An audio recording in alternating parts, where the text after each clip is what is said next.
morjesta. Meillä on nyt 299 korkokappis koko meidän autovalikoimaan. Ja tässä on 3 kivaa poimintaa. Lähdetään katsoa. Eli mä oon ottanut tähän 3 Porschen Turbo S.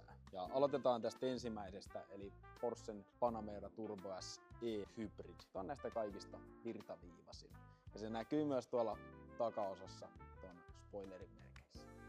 Ja sitten on seuraavana tää Porschen Cayenne Turbo S E-Hybrid. Ja tää on nopeimmista suveista, mitä sä tähän rahaan saat. Ja sitten viimeisenä näistä 3 on tää Porschen Panameran Turbo S. E-Hybrid myös, mutta tää on Sport Turismo eli farkkumalli. Kaikkia näitä 3 Porschea yhdistää 4-litrainen V8 hybridivoimalinja, joka tuottaa sen noin 700 hevosvoimaa. Eli niin kuin mä sanoin, niin sama tekniikka, mutta eri luonne.